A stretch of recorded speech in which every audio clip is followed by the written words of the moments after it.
Informática bancária, bora não. Banese aí, concurso do Banese 2021.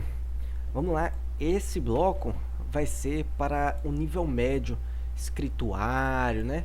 Todo esse rolê aí, cadê minha caneta, rapaz? Todo esse rolê aí.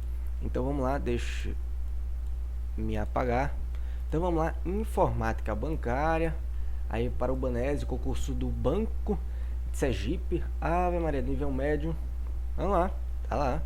Primeira questão, claro, você pode aí pausar o vídeo e tentar responder. Vamos lá.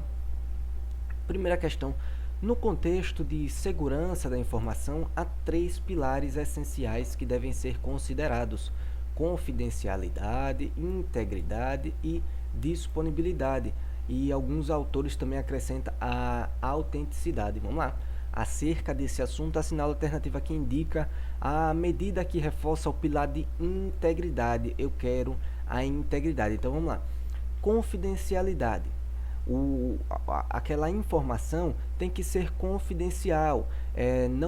Não podemos deixar que um terceiro intercepte essa informação e tenha acesso a ela sem o nosso conhecimento.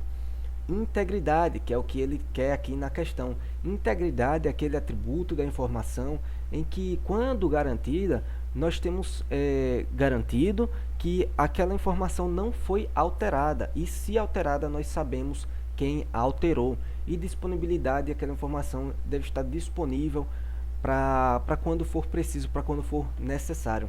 Então, letra A, implementar um plano de recuperação de desastres em caso de perda de dados importantes. Essa medida reforça o pilar da disponibilidade, porque aí vou ter o plano de recuperação em caso de desastre. Aí a informação vai estar disponível novamente e não na integridade.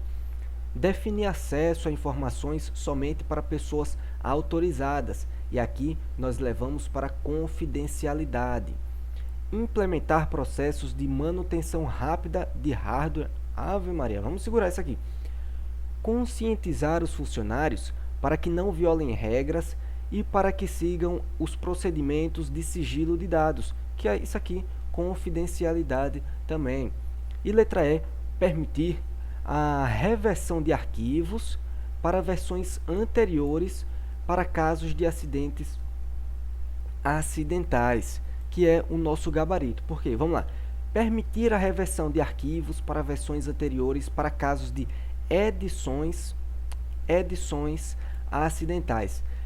Como o atributo ali, o pilar da integridade, ele busca garantir que aquela informação não seja alterada, e se alterada, eu sei quem alterou. Então, caso ocorra uma edição acidental, eu vou reverter o arquivo para uma versão anterior, para que ele fique no seu estado íntegro, anterior, o original. E por isso, eu permitindo a reversão do arquivo para a versão anterior, em caso de edição acidental, eu vou manter o requisito e o atributo da integridade. Então, é uma medida que reforça o pilar da integridade. Gabarito, letra E, segunda questão, vamos lá. Uma das causas mais comuns de perda de dados é a ocorrência de picos e falta de energia elétrica, que pode simplesmente desligar o computador ou até mesmo causar danos físicos aos equipamentos. A esse respeito, assinale a alternativa correspondente a uma ação que previne a perda de dados para essa situação. Então vamos lá. Pode ter picos de energia ou falta de energia, que pode ocasionar o computador pode reiniciar ou até mesmo desligar no caso de falta de energia, ou até causar dano físico ao equipamento. Pode queimar uma placa de rede, pode queimar a própria placa-mãe, a fonte ou qualquer outro dispositivo que esteja ligado ao equipamento. E aí ele quer uma ação que vai prevenir a perda de dados para esse tipo de situação. A realização de backups dentro de uma mesma máquina. Não, por mais que o backup ele previna essa perda de dados, mas numa mesma máquina não vai adiantar, porque caso eu tenha um backup na mesma máquina, ele não foi possível fazer porque o computador desligou. Então, não vai ser, tendo backup na mesma máquina, aí não vai prevenir essa perda de dados.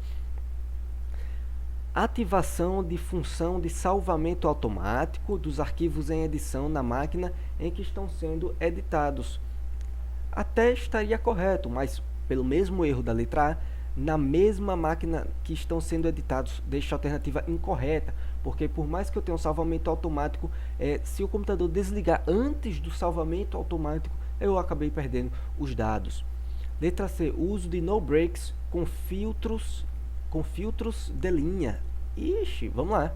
Letra D, instalação de antivírus. O antivírus não vai prevenir a perda de dados para esses tipos de situações. E a adoção de senhas de acesso fortes, que não tem nada a ver. Então vamos lá, o nosso gabarito letra C. Porque os no breaks, se você não sabe o que é um dispositivo que é conectado no computador e dele você liga diretamente na tomada. Então, o computador é ligado no no break e o no break é ligado na tomada. Então, é aquele aparelhinho parecido com o estabilizador que você bota na tomada, liga ele e depois liga lá no gabinete do computador. No caso que a diferença básica dos no breaks para o estabilizador é que o no break ele possui uma bateria interna e aí varia de 10, 20, 30, 1 hora de duração, talvez. E no caso de picos de energia, falta de energia, aquele no break ele vai segurar a carga do computador para que você salve todos os arquivos e possa desligar o computador aí com segurança. Então vai prevenir a perda de dados para esses tipos de situação, o uso aí de no breaks. Terceira questão: há diversos softwares e aplicativos conectados ou não à internet que podem ser utilizados dentro do ambiente corporativo. Com relação à utilização de tecnologias no ambiente de trabalho, eu quero a alternativa correta. Vamos lá, letra A, terceira questão. A utilização de navegadores webs é estritamente proibida em ambientes de trabalho corporativos. Está errado. A todo momento é necessário, na verdade, utilizar aí navegadores webs, dependendo do ambiente de trabalho, mas principalmente em ambiente bancário, você vai usar muitos sistemas informatizados e até navegadores webs para utilizar qualquer outro fim. Então, não é proibido, muito menos estritamente proibido, a utilização de navegadores web no ambiente de trabalho. O que pode ser proibido aí são determinados tipos de pesquisa, por exemplo, é proibido o acesso à rede social, aí tudo bem, mas a utilização do navegador web, eu não posso falar que ele está estritamente proibido em ambiente de trabalho corporativo. Letra B, o acesso à internet somente pode ser feito por meio de navegadores web, como Google Chrome e Internet Explorer. E aqui está errado. Não somente por meio de navegadores web. Por mais que o Internet Explorer e o Google Chrome sejam navegadores web, o acesso à internet não se dá somente por eles, muito menos somente por navegadores web. Se você pegar seu celular e entrar no WhatsApp, no Instagram, por exemplo, você está tendo acesso à internet e não necessariamente por um navegador web. Então, somente pode ser feito por um navegador web, está errado. Letra C. Existem alternativas de aplicativos móveis, ou seja, apps de celular para a edição de documentos. Está correto, nós temos aí vários aplicativos de edição de documentos. O mais conhecido assim, talvez, temos o Word da Microsoft, o pacote do Office, temos o do LibreOffice, que é o Writer, e para aplicativos móveis também diversos aplicativos aí de edição de documentos. Então, gabarito letra C. Letra D, os softwares do pacote Office são usados apenas por meio de autenticação dos usuários. Está errado, não somente por meio de... Não é necessário sempre a autenticação do usuário para ser usados aí os softwares do pacote Office. E letra E, o objetivo principal do Outlook é a edição de documentos. Não, nada a ver. Outlook aí é questão de correio eletrônico. Aí seja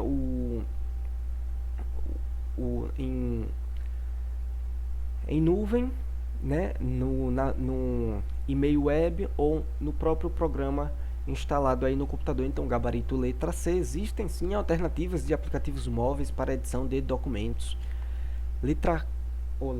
Quarta questão, vamos lá. No que se refere à computação em nuvem, cloud computing e as ferramentas com base nesse modelo, como Microsoft OneDrive e Google Drive, assinale a alternativa correta. Vamos lá. Letra A. Documentos armazenados em nuvem podem ser visualizados em computadores desktops e laptops, ok, mas não em celulares. Incorreto, e isso facilmente você sabe porque você utiliza seu celular aí para acessar o Google Drive, por exemplo, e e-mail, e o OneDrive também é disponível, entre outros sistemas aí, programas de computação em nuvem. Ferramentas em nuvem permitem que mais de um usuário edite o mesmo documento, correto, mas nunca simultaneamente, que está errado. É possível sim, por exemplo, se você pode abrir compartilhadamente na mesma rede uma planilha no Excel e em que dois usuários eles manipulam aquele documento. Não vai ser simultaneamente o mesmo dado, ou seja, a mesma célula, mas o mesmo documento é possível simultaneamente ser utilizado, aí ser manuseado, desde que na rede, na nuvem. Letra C. Uma desvantagem da computação em nuvem é que os arquivos ficam disponíveis em servidores na internet, podendo ser acessados livremente por qualquer pessoa. Primeiro que não pode ser acessado livremente por qualquer pessoa, você tem que ter o processo aí de autenticação por login, usuário, senha, enfim. E não é uma desvantagem os arquivos ficarem disponíveis nos servidores da internet. Pelo contrário, isso daqui é uma vantagem da computação em nuvem. Letra D. Ferramentas em nuvem podem permitir o download de documentos para visualização posterior. Correto, esse aqui é o nosso gabarito. Você pode tanto baixar o documento no seu próprio celular ou no computador, ou você pode baixar para manter aquele arquivo para visualização offline, no próprio aplicativo, aí, no próprio programa da computação em nuvem. Ou seja, lá no seu Google Drive você pode selecionar um arquivo, um PDF, por exemplo, vídeo, para visualizar offline. Então você não vai precisar de internet para visualizar aquele arquivo ou baixar propriamente no seu celular ou no computador. Letra E. Ferramentas em nuvem permitem compartilhar documentos exclusivamente por meio de anexos de e-mail. Nada a ver. Você pode compartilhar por links, por e-mail, por transferência, por tudo que é jeito. E aí não exclusivamente por anexos de e-mail. Então vamos lá. Quinta questão. Em um banco de dados relacional, Ave Maria. Vamos lá. Existem tabelas cliente e conta corrente, com cardinalidade tal que um cliente, aqui eu tenho uma tabela cliente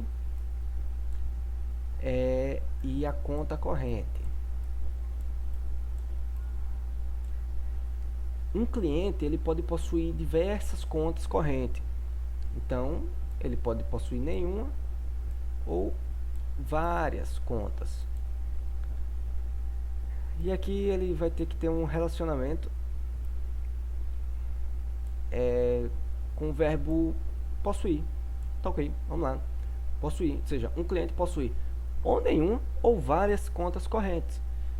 E vamos lá, conta corrente, e cada conta corrente pode ser conjunta, ou seja, pertencer a mais de um cliente. Então a conta corrente tem que estar associada a pelo menos um e vários clientes. Um cliente pode ter várias contas correntes e uma conta corrente pelo menos a um, N para N aqui na verdade, né? Vários clientes possuindo aí mais de uma conta corrente e uma conta corrente associada a mais de um cliente. Então vamos lá, para implementar corretamente a ligação entre essas tabelas em um sistema gerenciador de banco de dados relacionais, CGBD padrão. Vamos lá. Muita calma. Letra A. A chave primária da tabela cliente deverá aparecer na tabela conta corrente e vice-versa? Não, cada chave primária deve estar relacionada à sua tabela. Bastará criar duas tabelas e estabelecer uma restrição de integridade referencial direta? Está errado, nós vamos ver daqui para frente que será necessário criar uma terceira tabela. Será necessário que as duas tabelas tenham chave primária composta? Não. Por mais que a gente tenha uma chave primária composta e relacionando essas duas tabelas, nós vamos ter muitos conflitos por causa da cardinalidade dessas tabelas. Explico já já. Letra D. Será necessário definir uma restrição circular de Ave Maria, nada a ver. Então, o gabarito letra E será necessário criar o quê? Uma tabela de associação entre elas. Vamos lá. Um cliente, ele pode possuir uma conta corrente, duas, três, várias contas correntes. Uma conta corrente, ela pode estar associada a um cliente ou a mais de um cliente. Beleza. Como essa cardinalidade é de N para N, ou seja, vários podem possuir vários, muitos para muito, isso pode criar um problema quando nós formos requisitar a informação. Porque, veja, digamos que o cliente, a chave primária do cliente é o ID. É o ID. E a conta corrente é o código. Então, nós vamos ter o código aqui. O cliente de ID1, ele tem a conta corrente de código 3A. Beleza. O cliente de ID2, ele tem a 4A e a 5B. Essas são as duas contas correntes de dois bancos diferentes, por exemplo, do cliente com ID2. Beleza. Como o cliente 2 ele pode ter várias contas correntes, quando eu vou solicitar ao sistema, eu quero solicitar as contas correntes, as contas correntes, né? Contas correntes, Ave Maria. Eu quero requisitar, eu quero saber quais contas correntes possui aqui o cliente João,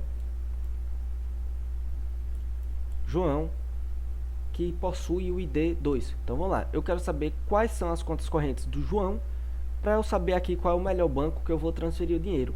O sistema vai olhar para cá e vai ver, bom, o João, ele possui o ID2, só que ele tem a conta corrente 4A e a conta corrente 5B. E aí, qual é a conta que eu vou mostrar? Veja que vai ter vários dados repetidos. Se a gente for dividir até isso aqui, ficaria 2, 4A, 2, 5B. Então, dados repetidos. Nós teríamos aí que fazer a normalização, que é o quê? Diminuir essas redundâncias. Então, para isso, nós criamos uma tabela de associação. Como nós temos aqui a relação de muitos para muitos e muitos para muitos, a tabela de associação vai transformar isso em 1 para N, ou seja, 1 para muitos e 1 para muitos em cada uma das tabelas, facilitando aí e diminuindo essa redundância de dados. Então, com a tabela de associação, nós vamos pegar a chave primária cliente, que é a chave ID, nós vamos pegar a chave primária da conta corrente, que é o código, e transformá-las em chave externa. Aí nós vamos ter mais ou menos assim.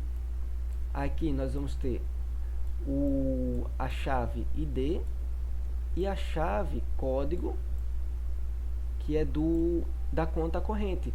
Isso daqui é chamado chave externa. Aqui nós temos a tabela de associação e aqui nós vamos ter os atributos aí de cliente, conta corrente, enfim, todo esse lance daqui mais organizado, porque aí nós teremos três tabelas: tabela cliente, conta corrente e a tabela de associação. Entre essas duas, com as chaves externas aqui, que são as chaves primárias das duas tabelas. E aí nós vamos implementar corretamente a ligação entre essas duas tabelas no SGBD. Boa ou não? Vamos lá. Um escrituário recebeu por e-mail um arquivo infectado por vírus. Ave Maria, esse vírus já infectou o computador? Não infectou o computador. Por quê? Porque o vírus, o malware, vírus, ele não é autoexecutório, ele não se executa sozinho. É necessário que aí o ser humano ou alguma outra coisa vai executar aí para ele começar a se replicar. Vamos lá. Ele infectará o computador se o escrituário executar, ou seja, abrir o arquivo corretamente. O arquivo vai ficar lá imóvel e até que você execute ele não vai se propagar, não vai infectar o computador. E se você perceber que é um vírus, você simplesmente pode apagar e tá sossegado. Vai infectar o computador se o escritório abrir a mensagem de e-mail? Não, já que você tem que abrir o próprio arquivo infectado. Não infectará o computador, pois todas as ferramentas de e-mail são programadas para remover vírus automaticamente. Ave Maria mesmo, hein? Letra E. Infectará o computador se o escritório baixar o arquivo, mesmo que ele não execute. Está errado, o vírus é necessário a execução.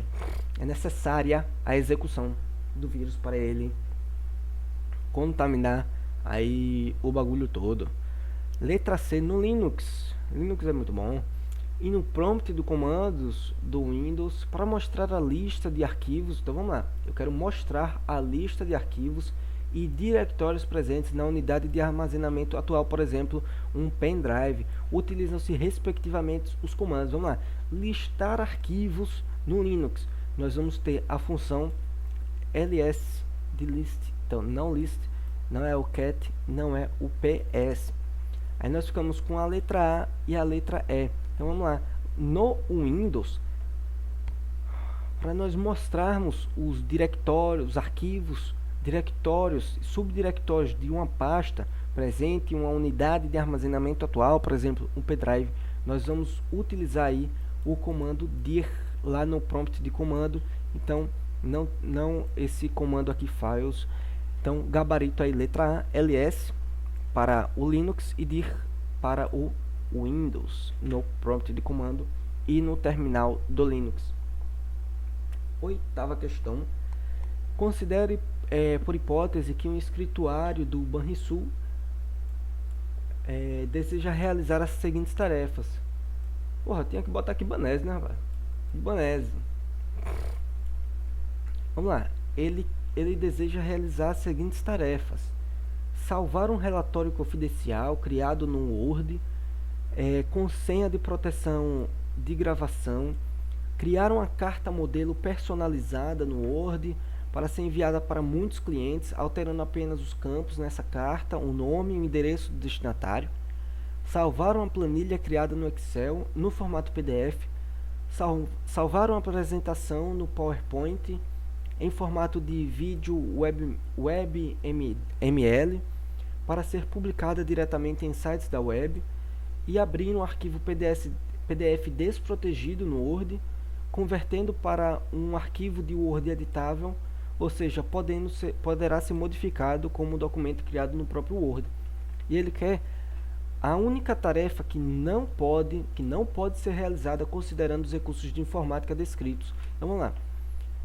Salvar um relatório confidencial criado no Word com senha de proteção é possível. Criar uma carta modelo personalizada para ser enviada para muitos clientes, alterando apenas os campos os campos nessa carta e o nome e endereço do destinatário. Isso é possível. Item 3. Salvar uma planilha no Excel em formato PDF. Você pode exportar a sua planilha criada no Excel para PDF. Salvar uma apresentação criada no PowerPoint com a extensão padrão PPTX. Vamos lá. PPTX em formato vídeo WebML para ser publicada diretamente em sites da web. Esse aqui é o nosso gabarito. Isso aqui não é possível. Esse é o formato de vídeo, né? .webml. Em uma apresentação no PowerPoint Slides não necessariamente é um vídeo. Então vamos lá. E abrir um arquivo PDF. O arquivo em PDF desprotegido, eu abro ele no Word e aí converto para formato Word editável e edito e salvo .docx normalmente. Então isso aqui é possível. Item D, o item 4, não será possível aí salvar uma apresentação no PowerPoint em .webml.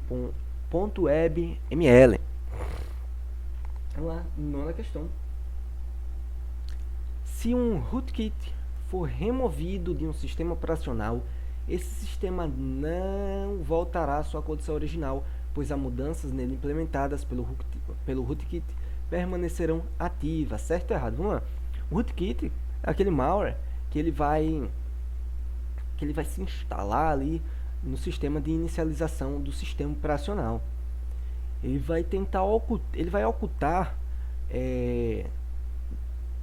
outros malwares que estejam ali operando no computador, já que quando um vírus, por exemplo, está infectado no computador, o sistema operacional, quando ele vai iniciar, aí ele inicia normalmente o vírus. Já o rootkit, ele se inicia antes do sistema operacional em si, entende? Então, ele avisa, ele oculta os outros malwares que estão no sistema, para que na inicialização o antivírus que vai analisar toda a inicialização ali não identifique.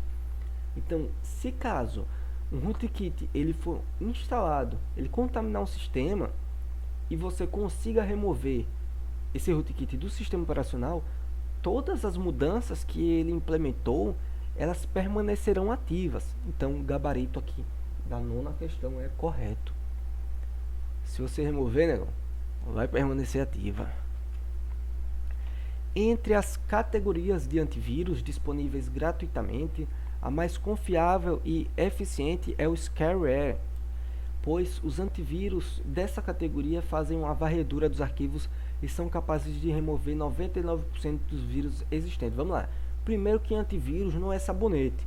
Não tem antivírus aí com capacidade a propaganda para remover 99% dos vírus existentes, 99,9% dos existentes. Então, só por aqui já está correto. Incorreta. E essa categoria de Scareware, na verdade, é o contrário. Ela é a menos confiável.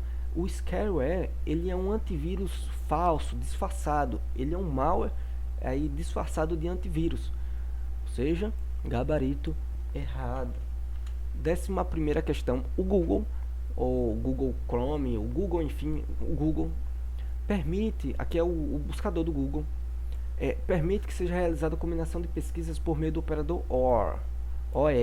Dessa forma é possível, por exemplo, encontrar resultados que contenham as palavras crédito ou investimento em uma única pesquisa por meio da inserção do crédito or investimento na caixa de pesquisa. Está correto. Esse or aí significa OU. Então, se você botar tal palavra or outra palavra, ele vai buscar uma ou outra palavra aí na pesquisa, enfim, na internet. Gabarito correto. 12ª questão. Foram realizadas 2 pesquisas na web por meio do Google. Na primeira, inseriu-se na caixa de pesquisa a expressão site .bnb.com.br. Na segunda, inseriu-se a caixa de pesquisa site .bnb.com.br. Em ambos os casos, os resultados obtidos serão exatamente os mesmos, pois o Google não distingue o uso de espaço entre o termo de pesquisa e o símbolo ou a palavra. Vamos lá. Deixa eu tentar escrever aqui, deixa eu ver como é que eu posso fazer. Vamos lá. Aqui eu tenho o operador site, 2 pontos, e aí nós temos o site bnb.com.br. Primeiro caso. Segundo caso, nós vamos ter operador site, 2 pontos. Aí aqui eu vou ter uma diferença básica. Perceba que no primeiro caso eu tenho site 2 pontos bnb.com.br. No segundo caso eu tenho site 2 pontos espaço, a própria tecla de espaço bnb.com.br. E ele fala que o Google não distingue o uso de espaço entre o termo de pesquisa, o símbolo ou a palavra. Então vamos lá. Esse operador, o site 2 pontos, o que é que ele vai fazer? No primeiro caso, eu vou pesquisar no site bnb.com.br. No segundo caso, em que eu tenho esse espaço daqui, o Google ele vai pesquisar na internet sobre sites, informações com esses dados, bnb.com.br. Ou seja, essa questão ela está errada. A 12ª, o gabarito é errado. Porque se você utilizar site 2 pontos e digitar o site, eu vou pesquisar no site que você digitou. Se você digitar site 2 pontos espaço e botar o site, o Google vai pesquisar sobre o que está aqui escrito, e não necessariamente no site que você digitou. Eu só quero informações que estejam contidas lá no site bnb.com.br. Esse é o primeiro caso. No segundo caso, eu quero informações que citem o BNB, o site do BNB, por exemplo. Então, gabarito errado aí, ele vai sim distinguir o uso do espaço entre os termos de pesquisa, o símbolo ou a palavra, e os resultados obtidos não serão exatamente os mesmos. 13ª questão, uma das ferramentas mais completas do Firefox é o corretor ortográfico, que é instalado no navegador e contém todos os idiomas em um único dicionário. Vamos lá. No Mozilla Firefox eu realmente tenho um corretor ortográfico. Ele está instalado no navegador. Só que, bicho, já imaginou pegar um dicionário só com todos os idiomas que existem? Não dá, né? Se você for lá, gabarito errado. Se você for lá nas ferramentas, no Mozilla Firefox, lá vai ter o idioma e para cada idioma vai ter um dicionário específico, separado. Você pode baixar o dicionário para o idioma que você escolher lá. Então, não em um único dicionário. Né? Você pega o dicionário português, já é grande, imagina botar português, inglês, espanhol, latim, e africanês e russo e imagine, né? Então, 13ª questão está errado. Não é todos os idiomas em um único dicionário. Em dicionários distintos, em dicionários individuais, aí ficaria correto. 14ª questão, diferentemente do SMTP, vamos lá, envio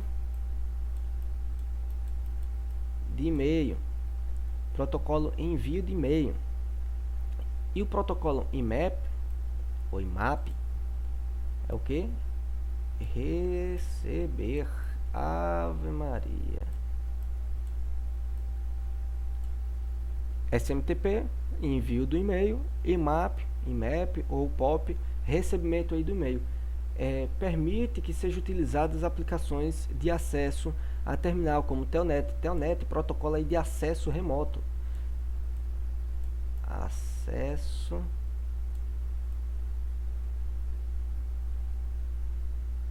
Vixe, que esse remoto ficou bonito. Acesso remoto. Então vamos lá. Diferentemente do SMTP, o protocolo IMAP permite que seja utilizada a aplicação de acesso a terminal como o Telnet. O Telnet eu posso utilizar no IMAP, eu posso. No SMTP eu também posso. Então, diferentemente, está errado. Então, gabarito da 14ª questão errado. Tanto no SMTP como no IMAP eu posso utilizar aí as aplicações de acesso a terminal como o Telnet. 15ª questão, instruções típicas como user e pass,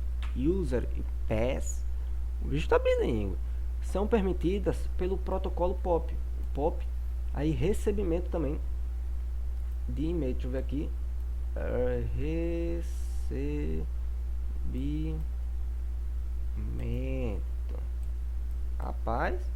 recebimento de e-mail. Então, instruções típicas como user, vamos lá, aqui eu vou botar, se ligue, viu? Vixe, deixa eu ver se eu consigo escrever. Vamos lá. Autenticação.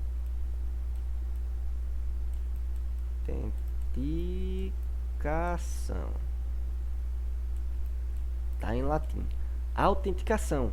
Isso aqui nada mais é do que usuário